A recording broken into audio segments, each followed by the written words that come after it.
तो स्वागत है आपका इस चैनल पे पीसीएस बाय तरुण पे। तो हम टेस्ट लगा रहे थे और उसी टेस्ट को कंटिन्यू करते हैं। करंट अफेयर्स के टेस्ट है, बहुत इंपॉर्टेंट टेस्ट है क्योंकि किसमें इसके क्वेश्चंस बहुत अच्छे अच्छे दिए गए हैं जो कि साल भर में लगभग 2025 के जनवरी तक जितने भी चीज़ें न्यूज़ में थी वो सब दिए हुए हैं। ठीक है, चलिए बिना किसी देरी के स्टार्ट करते हैं। तो पहला क्वेश्चन हमारे सामने है, बोल रहा है कि मिशन मौसम के संदर्भ में निम्नलिखित कथनों पर विचार करिएगा।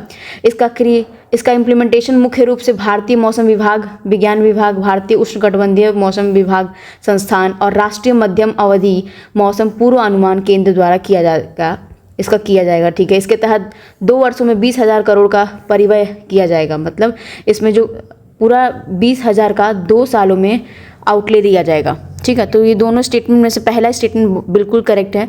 सेकेंड वाला क्यों रॉन्ग है देख लेते हैं। देखिए, सबसे पहले इसके बारे में जान लेते हैं कि मिशन मौसम क्या है, क्योंकि ये बहुत हॉट टॉपिक है। मिशन मौसम जो है लॉन्च किया गया था, मिशन मौसम प्राइम मिनिस्टर ने लॉन्च किया था 150वें IMD के दिवस पे, जो ये है इंडियन मेट्रोलॉजिकल डिपार्टमेंट है उसके साथ में। ठीक है, ये प्रमोट यही करेगा वेदर पे। IMD करता क्या, वेदर, क्लाइमेट, ये सब चीज़ें सर्विसेज देता है कि कैसे स्मार्ट बनते हैं और कैसे डिजास्टर प्रूफ और बहुत सारी चीज़ों की वजह से वो अलर्टनेस जारी करता है, मतलब वेदर और क्लाइमेट के बारे में बात करता है। और इसका जो प्रोग्राम है, जो आउटले है इसका, ठीक है, तो 2 साल में मैक्सिमम जो करने की प्रोग्रामिंग, तो इसमें जो 2 साल में मैक्सिमम करने की प्रोग्रामिंग है 20,000 करोड़ नहीं है, 2,000 करोड़ है, कुछ ज़्यादा ही हो गया है। ठीक है, 2,000 करोड़ है बस। ठीक है, तो ये मेरे पेंसिल अभी थोड़ी स्मूथ नहीं चल रही है, तो पहला ही सिर्फ सही हो जाएगा, केवल ए। राष्ट्रीय जैविक उत्पादन कार्यक्रम के संदर्भ में निम्नलिखित कथनों पर विचार करेगा। यह कृषि एवं किसान कल्याण मंत्रालय द्वारा कार्यान्वित किया जाता है। इसकी शुरुआत वर्ष 2014 में हुई थी। तो दोनों के दोनों स्टेटमेंट जो हैं असत्य बोल रहा है और दोनों के दोनों स्टेटमेंट फॉल्स हैं। Both the statements are false, दोनों ही असत्य हैं, मतलब 1 और 2 दोनों ही। क्योंकि जो राष्ट्रीय जैविक मतलब नेशनल ऑर्गेनिक प्रोडक्ट की प्रोग्रामिंग की गई है, उसका जो उसकी जो अपेडा करती है, मतलब सबसे बड़ी बात है कि जो इसकी एक मिनट रुक जाइए पेंसिल, इसकी जो इम्प्लीमेंटिंग एजेंसी है अपेडा ही है। हाँ ठीक है, कोई नहीं, लिख जाते हैं क्योंकि थोड़ी वो हो रही है, आज रफनेस है ना। तो अपेडा इसकी इम्प्लीमेंटिंग एजेंसी है। तो यहाँ पे इसने किसान कल्याण वाली बात बोली। अपेडा क्या था, क्या है अपेडा? वही एक्सपोर्ट, और इसका फुल फॉर्म क्या है अपेडा का? वही है कि इम्प्लीमेंट करता है ये। अपेडा का फुल फॉर्म वही है कि agricultural processed food product export यहाँ पे बहुत इंपॉर्टेंट है, एक्सपोर्ट डेवलपमेंट अथॉरिटी, बस एक्सपोर्ट होता है, करता है। ठीक है, तो वो करता है। और इसकी जो शुरुआत हुई थी 2014 में नहीं हुई थी, 2001 में हुई थी। ठीक है, 2001 में हुई थी, तो दोनों के दोनों गलत हैं। हाल में किस राज्य केंद्र शासित प्रदेश के 2 समुद्र तट को प्रतिष्ठित ब्लू फ्लैग प्रमाणन प्रदान किया गया है? ब्लू फ्लैग किसको हाल में किया गया है? तो सिर्फ केरल को किया गया है। भारत पोल पोर्टल के संदर्भ में निम्नलिखित कथनों पर विचार करेगा। ये इंपॉर्टेंट और हो जाता है। इसे इंटर पोर्टल तर्ज पर विकसित किया गया है, इसे CBI ने विकसित किया है। 2 चीज़ें दी हैं, दोनों के दोनों बिल्कुल सही है। CBI ने ही विकसित किया है और इंटरपोल, आपको पता ना इंटरनेशनल पुलिस वाली बात क्यों हो रही है, तो भारत पोल पे ये चीज़ की गई है। पंचायत से संसद 2.0 के संदर्भ में निम्नलिखित कथनों पर विचार करेगा। इसका आयोजन गृह मंत्रालय द्वारा किया गया है। इसमें 22 राज्यों और केंद्र शासित प्रदेशों को अनुसूचित जनजातियों की 502 निर्वाचित महिला प्रतिनिधि शामिल हुई थी। ठीक है, तो ये स्टेटमेंट बिल्कुल पहला तो फॉल्स है क्योंकि उसका जो मंत्रालय वो गलत दिया है। सेकंड वाला बिल्कुल सही दिया हुआ है, जो कि इसका जो पंचायत से संसद तक की बात हो रही है, ये ऑर्गेनाइज कौन किया था? इसका आयोजन गृह मंत्रालय ने किया है, या इसका ऑर्गेनाइजेशन जो है नेशनल कमीशन फॉर वुमेन ने किया है, जो कि नेशनल कमीशन फॉर वुमेन जो कि एक स्टैट्यूटरी बॉडी है, याद रखिए, कॉन्स्टिट्यूशनल बॉडी नहीं है, ये बार बार बोलता है। ठीक है, और इसीलिए पंचायत से संसद तक ये बात करी गई है। तो पहला वाला गलत हो गया, सेकंड वाला सही हो जाएगा। अब आते हैं नेक्स्ट स्टेटमेंट में। विभिन्न राज्यों में लॉजिस्टिक सुगमता लीड्स 2024 के संदर्भ में निम्नलिखित कथनों पर विचार करिएगा। विभिन्न राज्यों में की गई हैं। इसकी जो परिकल्पना वाणिज्य और उद्योग मंत्रालय के उद्योग और आंतरिक व्यापार संवर्धन विभाग DPIIT द्वारा की गई है। तटीय राज्यों में केरल सबसे बेहतर प्रदर्शन करने वाला राज्य है। सिंपल सी बात बोल रहा है कि तटीय राज्यों में केरल कर रहा है। पहला वाला स्टेटमेंट सही है, दूसरा गलत हो जाएगा। एक तो लीड्स वाली जो ease of logistic different states की बात है, रिपोर्ट न्यू दिल्ली में की गई है, वो 6 एडिशन की रिपोर्ट है, बस इतना बहुत ज़्यादा है।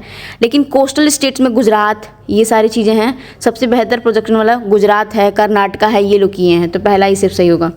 पोर्टल बैंकनेट क्या होता है, पोर्टल बैंकनेट क्या है, इसके बारे में पूछ रहा है। तो ये एक सिंपल सी नए एक ई नीलामी पोर्टल है जहाँ पे आप नीलामी कर सकते हो, ठीक है, बैंकनेट। इस वर्ष का मेजर ध्यानचंद खेल रत्न पुरस्कार किसको नहीं मिला है, मतलब सब कोई पूछता है मिला है, किसको नहीं मिला है, तो ये नवदीप जी को यूनियन से नहीं मिला है मेजर ध्यानचंद जो खेल रत्न है। इसमें मेजर ध्यानचंद खेल रत्न गुकेश, देखो किसको किसको मिल गया है, गुकेश डी को मिला है जो चेस के लिए था, हरमनप्रीत को मिला है हॉकी के लिए, प्रवीण कुमार को मिला है पैरा एथलेट्स के लिए, मनु भाकर को मिला शूटिंग के लिए।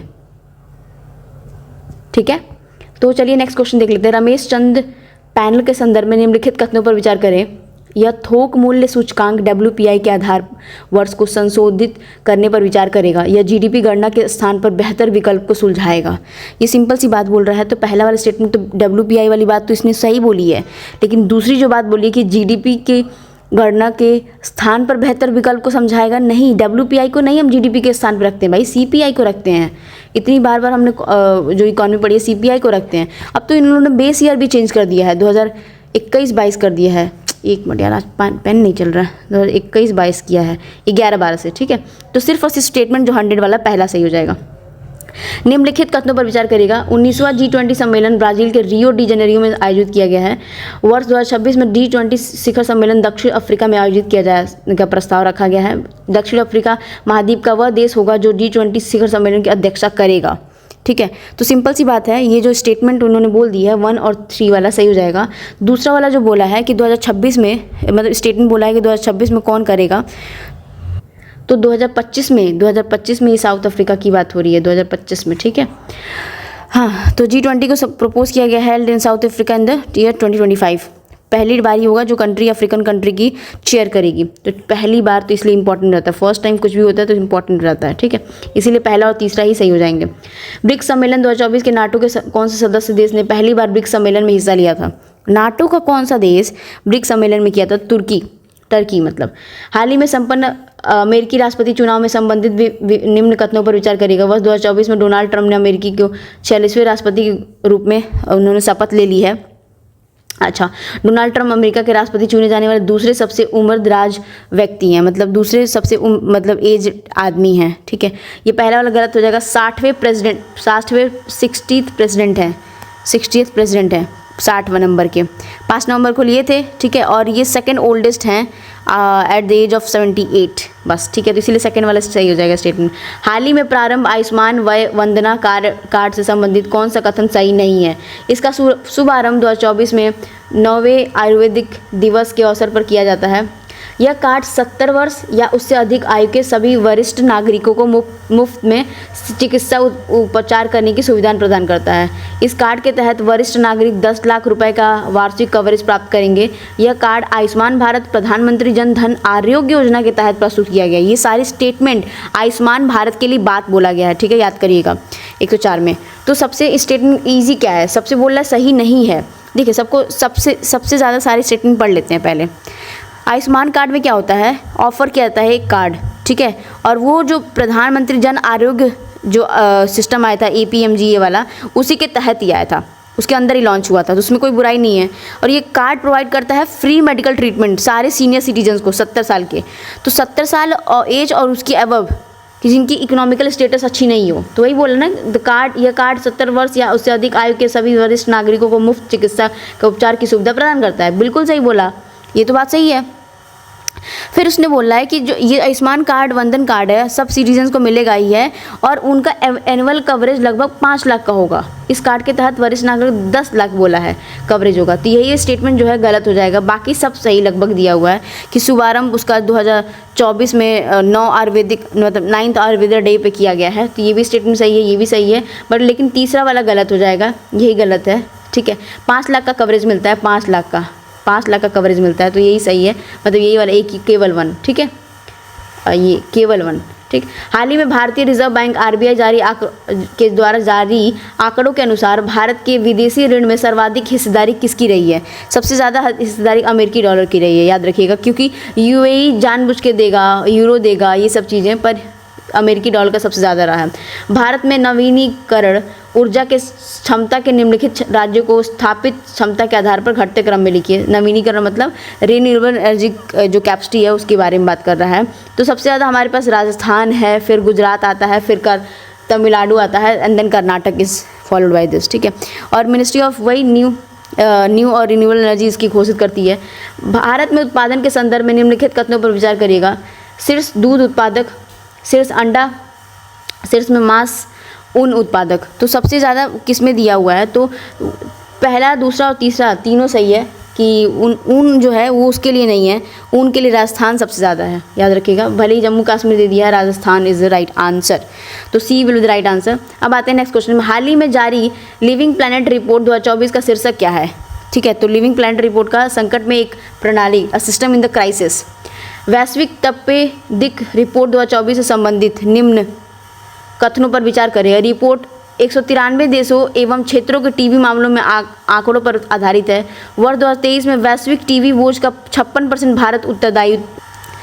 तो इसमें 109 में बोल रहा है कि वैश्विक के बारे में बात कर रहा है। वैश्विक में यह रिपोर्ट 193 देशों एवं क्षेत्रों के टीबी मामलों में आंकड़ों पर आधारित है, मतलब ये 193 देशों के बारे में बात किया है। तो ये बात बिल्कुल सही है, क्योंकि हमें पता है टीबी जो है हमारी नॉर्मल ट्रॉपिकल डिसीज़ है, ठंड वाले देशों में नहीं होती है, उनको कोई टेंशन नहीं है। पर टीबी की जो सबसे ज़्यादा वो है वो इंडिया में ज़्यादा है।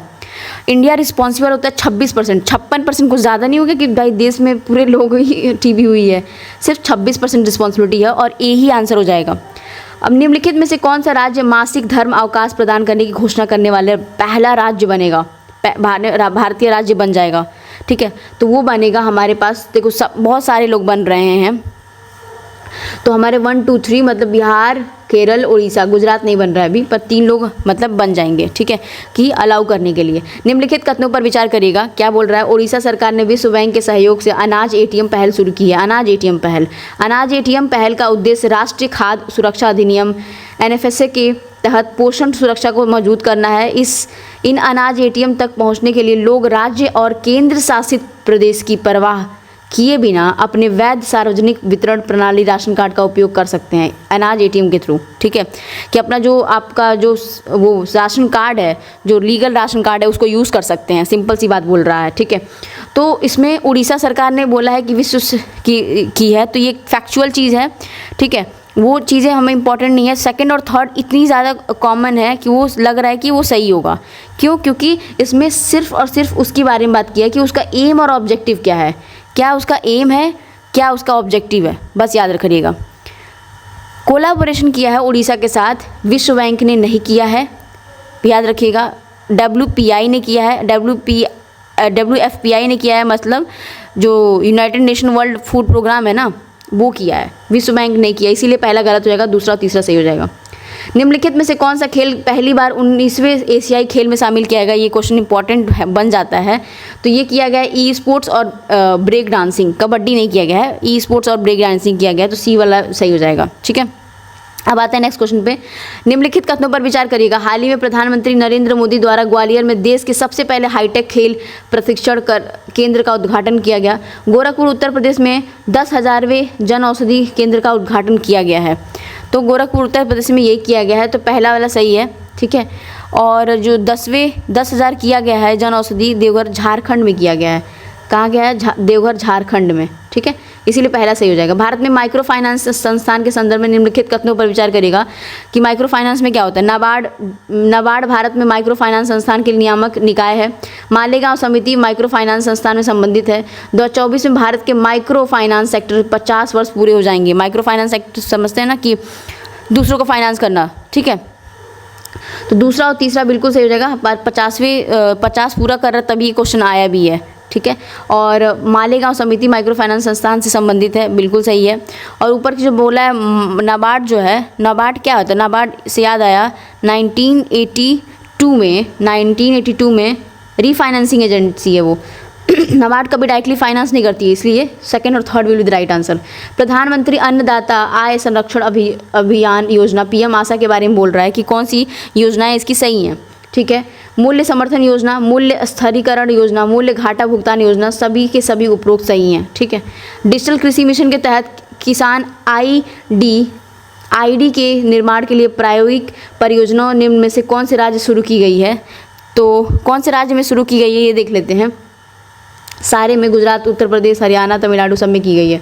हाल ही में प्रधानमंत्री की आर्थिक सलाहकार परिषद द्वारा जारी धार्मिक अल्पसंख्यकों की हिस्सेदारी एक अंतर्देशीय विश्लेषण 1950 से लेकर 2015 की रिपोर्ट के अनुसार कौन से कथनों पर विचार करेगा। भारत में जो ईसाई समुदाय है, मतलब जो क्रिश्चियंस हैं, कि आबादी 1950 से 2015 के मध्य वृद्धि हुई है। बोल रहा है कि नॉर्मली बढ़े हैं लोग, ठीक है। भारत में हिंदू की आबादी 1950 से 2015 में कमी आई, ये बात सही है। यही एक कंसर्न है सनातनी धर्म के लिए कि जो है वो कमी आ रही है ना हिंदुओं के रिलेशन में। तो दोनों के दोनों स्टेटमेंट सही हो जाएंगे। चुनावी बॉन्ड के बारे में बात करिए, जो एक बार में वो कर दिया गया था चुनावी बॉन्ड। हाल ही में उच्चतम की 7 सदस्यीय संविधान पीठ ने चुनावी बॉन्ड योजना को असंवैधानिक कर दिया गया, अनकॉन्स्टिट्यूशनल घोषित कर दिया गया है। ये बात तो बिल्कुल सही बोली है कि किया गया है, पर देखते हैं। चुनावी बॉन्ड को किसी भी व्यक्ति द्वारा खरीदा जा सकता है, और जो भारत का नागरिक हो वही चुनाव के बॉन्ड को खरीद सकता है। हाँ वो ठीक है। चुनावी बॉन्ड को केवल भारतीय स्टेट बैंक के द्वारा जारी किया जा सकता है। ये दोनों स्टेटमेंट बिल्कुल सही बोल रहे हैं कि चुनावी जो है वो सिर्फ और सिर्फ भारतीय बैंकिंग द्वारा ही जारी किया जा सकता है। सुप्रीम कोर्ट ने नॉर्मली डिसमिस किया था बैच को, इस चीज़ को कि रिव्यू करने के लिए अनकॉन्स्टिट्यूशनल जो फिर 2000 शायद फरवरी में पहले 5 मेंबर की कमेटी बैठाई गई थी, और उसमें बोला गया कि जो इलेक्टोरल बॉन्ड स्कीम है कि वो है unconstitutional. It also decided to cancel the scheme, उन्होंने बोला था। पर अक्टूबर 2024 में क्या बोला उन्होंने, सुप्रीम कोर्ट ने डिसमिस कर दिया batch plea seeking the review. तो पहला वाला गलत हो जाएगा कि अभी भी नहीं घोषित किया गया, ठीक है। उत्तराखंड का समान नागरिक संहिता से संबंधित, मतलब यूसीसी के बारे में, यूनिफॉर्म सिविल कोड के बारे में बोल रहा है। यह अधिनियम उत्तराखंड को उन निवासियों पर लागू नहीं होता जो उत्तराखंड के बाहर अधिवासित हैं। भारत के संविधान के अंतर्गत निर्धारित किसी भी अनुसूचित जनजाति पर इसके प्रावधान लागू नहीं होते हैं। सिंपल सी बात बोल रहा है कि इसमें प्रावधान इसके कौन कौन से में लागू नहीं होते हैं। बिल्कुल सही है, क्योंकि यूसीसी ना अलग है, और इसके लिए बताओ कि अगर अनुसूचित जनजाति पे वही सेम लागू होंगे तो क्या बात रह जाएगी, और बाहर है उसके लिए लागू नहीं कर सकते ना। नमो ड्रोन दीदी योजना के तहत निम्न कथनों पर विचार करिएगा। नमो ड्रोन जो योजना चल रहा है, देखते हैं क्या बोल रहा है। यह केंद्रीय क्षेत्र की योजना है, पता है, ठीक है। सेंट्रल सेक्टर स्कीम है, मैंने बताया था सेंट्रल सेक्टर स्कीम क्या होती है, सेंट्रल स्पॉन्सर्ड स्कीम क्या होती है। 2 तरह की स्कीम होती है ना, ठीक है। और इस योजना के हेतु केंद्र सरकार 15,000 चयनित महिला स्वयं सहायता समूह को ड्रोन प्रदान करेंगी, ठीक है। तो इसमें स्टेटमेंट दोनों बिल्कुल सही है, एक दूसरे की हेल्प करेंगे। प्रधानमंत्री जनमन योजना के संदर्भ में निम्नलिखित कथनों पर विचार करेगा। भारत के प्रधानमंत्री ने झारखंड के खूंटी जिले से इस योजना का शुभारंभ किया है। इस मिशन के लिए केंद्रीय आवास और शहरी मामलों के मंत्रालय को नोडल एजेंसी बनाया गया है। सिंपल सी बात बोल रहा है कि कौन सी नोडल एजेंसी है। पहला वाला बिल्कुल सही हो जाएगा, क्योंकि भारत के प्रधानमंत्री ने झारखंड खूंटी जिले से इसकी योजना की गई है। और प्रधानमंत्री जनधन योजना पीवीटीजीज के लिए है, जो पर्टिकुलरली वल्नरेबल सोसाइटीज़ होती हैं उनके लिए किए गए हैं। और ये लगभग डेवलप किया गया है 75, लगभग 75 कम्युनिटी वल्नरेबल हैं जो पीवीटीजीज हैं, ठीक है।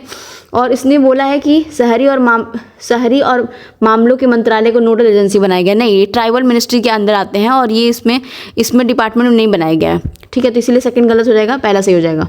निम्नलिखित में से कौन सा कथन सही है। हाल ही में उद्घाटन किया गया वधावन बंदरगाह भारत का 13वां प्रमुख बंदरगाह बन जाएगा। प्रमुख बंदरगाहों का प्रशासन सीधे केंद्र सरकार द्वारा किया जा सकता है।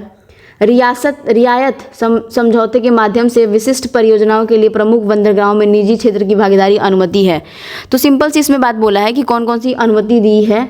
तो इसमें अनुमति दी गई है प्रमुख बंदरगाहों का, सिंपल स्टेटमेंट है, कोई फैक्चुअल दिया नहीं है। तो तीनों स्टेटमेंट बिल्कुल सही हो जाएंगे। किन राज्यों ने गंगा डॉल्फिन को अपना जलीय जीव घोषित कर दिया है। कौन कौन से राज्य हैं। तो सिर्फ और सिर्फ उत्तर प्रदेश और असम ने किया है। पंजाब और केरल ने क्यों करेंगे गंगा डॉल्फिन को। तो 1 और 3 will be the right answer. सितंबर में 2024 में प्रधानमंत्री नरेंद्र मोदी की जो सिंगापुर यात्रा से संबंधित निम्न कथनों पर विचार करेगा। अभी 2024 में उन्होंने सिंगापुर की यात्रा की है। तो कौन कौन से स्टेटमेंट सही हैं। बोल रहा है, असत्य बोल रहा है, सॉरी। यह प्रधानमंत्री नरेंद्र मोदी को 5वीं सिंगापुर यात्रा थी, ठीक है, सही बात है। प्रधानमंत्री ने भारत का पहला तिरुवल्लपुर सांस्कृतिक केंद्र सिंगापुर में खोलने की बात की है। दोनों घोषणाएं की हैं, दोनों ही सत्य हैं। असत्य पूछा है तो न तो 1 न तो 2। निम्नलिखित कथनों पर विचार करिएगा। हाल ही में केंद्रीय श्रम एवं रोजगार मंत्री द्वारा कर्मचारी पेंशन योजना 1995 के हेतु केंद्रित पेंशन भुगतान प्रणाली के प्रस्ताव को मंजूरी प्रदान कर दी गई है। हाँ, कर दी गई है, देखते हैं। ये प्रणाली पेंशन भुगतान आदेश को एक कार्यालय से दूसरे कार्यालय में स्थानांतरित करके आवश्यकता के बिना पूरे भारत में पेंशन का वितरण सुनिश्चित कर देगी। पूरे भारत में लगभग कर देगी, ठीक है। तो इसमें दोनों के दोनों कथन बिल्कुल सही हैं और एक दूसरे की व्याख्या भी करते हैं। जुलाई 2024 में किस सार्वजनिक क्षेत्र निजी बेंच जो बैंक है कि पीएम स्वनिधि योजना के तहत सर्वोत्तम प्रदर्शन करने वाला ऋणदाता के रूप में पुरस्कृत किया गया है? तो ये किया गया है कैनरा बैंक को। निम्नलिखित में से कौन सा कथन सही है? देश में वर्ष 2023 से 24 में कुल बागवानी क्षेत्रफल 22 से 23 की तुलना में अधिक हुआ है, मतलब बढ़ा है, ये बोल रहा है। 2023 से 24 में देश के बागवानी उत्पादन के वर्ष 2022 से 23 की तुलना में कम हुई है। दोनों स्टेटमेंट में अलग अलग कंट्रास्ट बोला गया है और ये बात बिल्कुल सही है। बागवानी उत्पादन की अलग है, लेकिन क्षेत्रफल अलग होता है, उत्पादन अलग होता है। दोनों बिल्कुल सही है। उत्पादन में कमी आई है। सितंबर 2024 में आयोजित चौथे ग्लोबल रिन्यूएबल एनर्जी मीट एवं एक्सपो की थीम क्या थी? इसमें थीम पूछ रहा है, ठीक है। ये निवेश, नवाचार और प्रेरणा की थीम थी। निम्नलिखित में से किस राज्य केंद्र शासित प्रदेश ने पीएम श्री योजना में भाग लेने से इनकार कर दिया है? कौन से राज्य ने किया है ऐसा? तो लगभग पंजाब किया है, पश्चिम बंगाल करेगा ही, दिल्ली ने भी कर दिया, उपयुक्त सभी। जुलाई 2024 में किससे फ्रांस के सर्वोच्च नागरिक पुरस्कार Knight of the Legion of Honour सम्मानित किया गया है? तो इनको किया गया है रोशनी नादर को। और क्यों किया गया? एससीएल टेक की वो रोशनी नादर मल्होत्रा रिसीव की हैं। फ्रांस की सबसे हाईएस्ट ऑर्डर की उनको पुरस्कार मिला है। महासागर की स्थिति रिपोर्ट 2024 के संदर्भ में निम्नलिखित कथनों पर विचार करिएगा। महासागर अब 20 साल पहले ही तुलना में दुगुनी दर से गर्म हो रहा है। औद्योगिक काल में महासागर की अम्लता 30% से वृद्धि हुई है, मतलब एसिडिक नेचर बढ़ गया है। दोनों स्टेटमेंट बिल्कुल सही बोल रहे हैं क्लाइमेट चेंज के हिसाब से। हाल ही में खबरों में रहे यूरिया गोल्ड के संबंध में निम्नलिखित कथनों पर विचार करिएगा। यूरिया गोल्ड के बारे में क्या बोल रहा है कि यह सल्फर आवृत यूरिया है, यह पर्यावरण के अनुकूल उर्वरक है, बिल्कुल इसीलिए तो बनाया गया। यह जैविक धीमी गति से निकलने वाला उर्वरक है। नहीं, वो बनाया क्यों गया है? इसीलिए बनाया गया कि वो तेज़ी से काम कर सके, ठीक है। तो हमारे पास 1 और 2 विल द राइट आंसर। और इसकी जो इन्होंने की है ना, जो cabinet committee on the economic affairs पे अप्रूव किया है यूरिया गोल्ड को, कौन किया है? Cabinet committee on the economic affairs, ठीक है। अब आते हैं नेक्स्ट क्वेश्चन पे। निम्नलिखित कथनों पर विचार करिएगा। स्टील एक ऐसी सामग्री है जो सर्कुलर अर्थव्यवस्था के लिए सबसे अनुकूल है।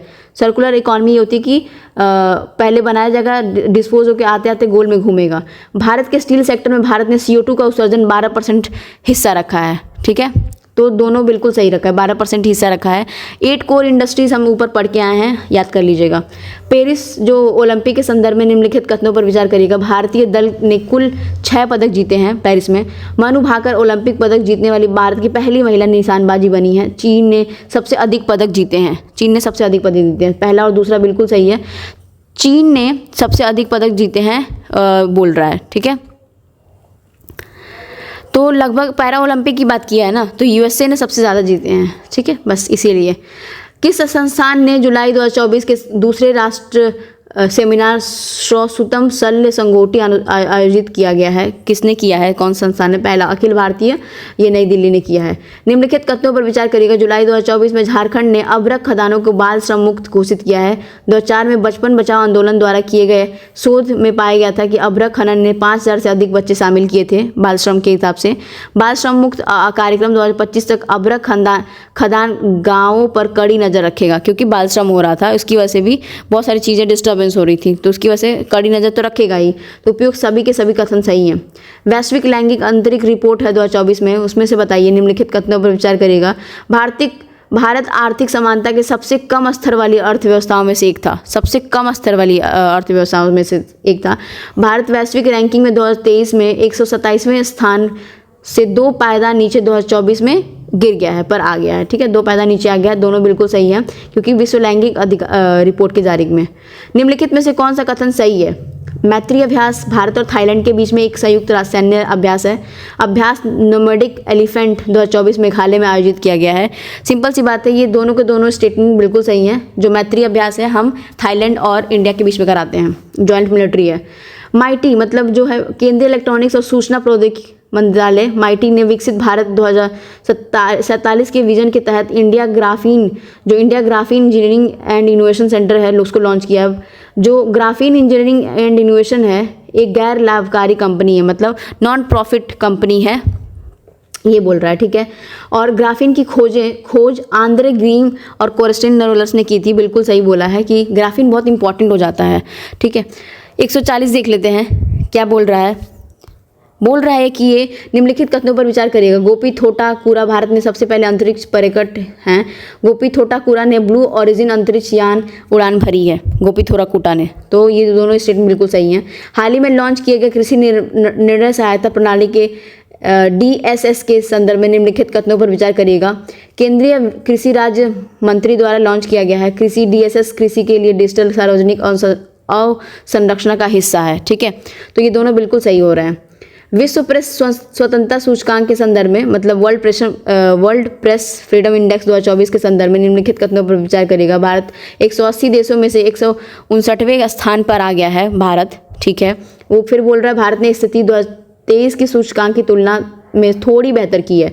बिल्कुल सही है, राइट हो जाएगा। और थोड़ी हम दिमाग में लगा सकते हैं एग्जाम्स में कि हाँ वो क्यों राइट की गई है, ठीक है।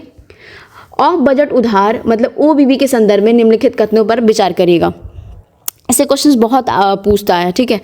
उसमें बोल रहा है कि ये उधार बजट में परिलक्षित नहीं होते क्योंकि ऑफ द बजट है। सिंपल सी बात है भाई, ऑफ द बजट आप दिखाना नहीं चाहते हो, इसीलिए परिलक्षित नहीं होंगे, मतलब शो ऑफ नहीं करेंगे। OBB सीधे सरकार द्वारा नहीं लिए जाते हैं, बिल्कुल इनडायरेक्टली लिए जा रहे हैं, तभी तो नहीं दिखा रहे ना बजट में। तो दोनों बिल्कुल सही हो जाएंगे। सत्य पूछा है, न तो 1 न तो 2। जन योजना अभियान के संदर्भ में निम्नलिखित कथनों पर विचार करेगा। इसका उद्देश्य पंचायत विकास योजना की तैयारी की प्रक्रिया में लोगों की भागीदारी को तेज करना है। मतलब आप पार्टिसिपेंट बना रहे हो, मतलब भागीदारी उनकी बढ़ाना चाहते हो। केवल नीति आयोग द्वारा कार्यान्वयन है ये, मतलब इस जो इम्प्लीमेंटेशन है वो सिर्फ और सिर्फ नीति आयोग कर रहा है।